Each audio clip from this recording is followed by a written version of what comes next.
Ladies and gentlemen, allow us to take you back, your boys with the voices, Botobuza second annual gospel concert.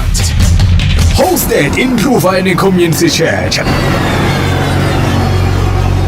Allow Mzira Isendlovo with the tipping song to take you there.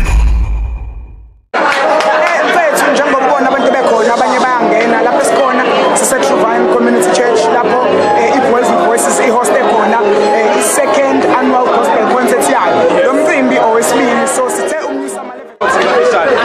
Ngicela ukuqala la. Umdunga mnyoyo simbe nangavambi wa Jehova.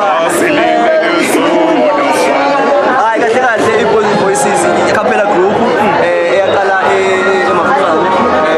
Sebancane nje impela iqalela primary school.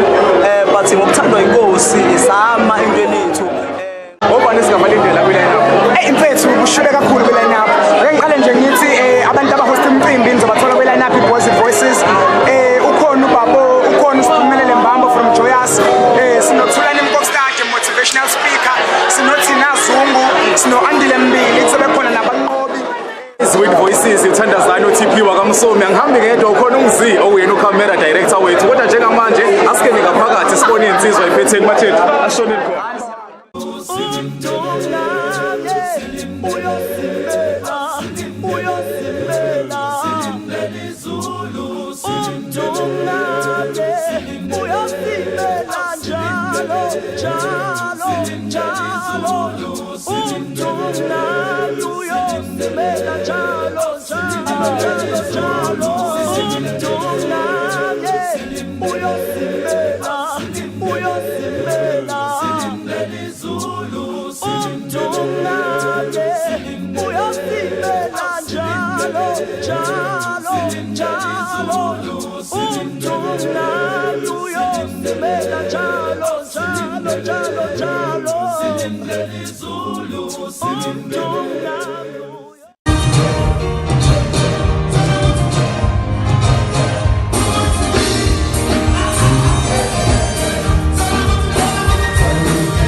engineering kube ikhanyile funeral service bathathe igxathu elikhulu ukuze lento iphumelele ikakhulu asibonge nesonto esiyenzele kulona basisupport kakhulu isikade sodandisa la esiteka kodwa masukuthuba ubekelele ngokuphela emakhaya ngiyabonga ngane ukuthi usaphila hayi no usaphila unjani mfethu mfethu hayi ngigcwele nje i-atmosphere yalana i-clean ihlanzekile i-atmosphere clean so ngifuna ukusho ukuthi siyabonga kumanxusa abafana bami abafana abancane abaseskenga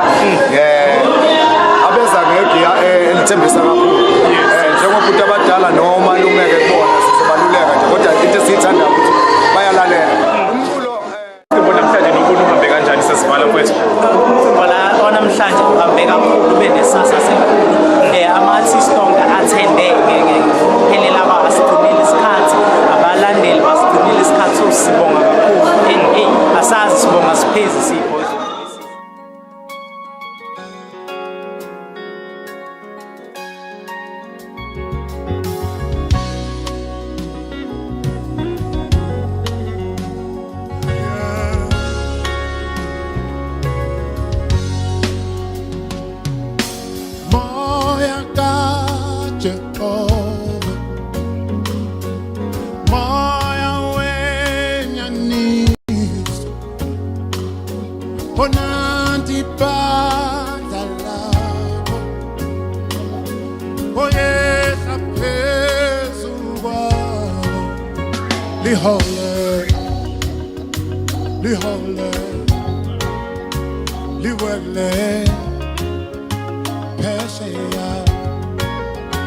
Behold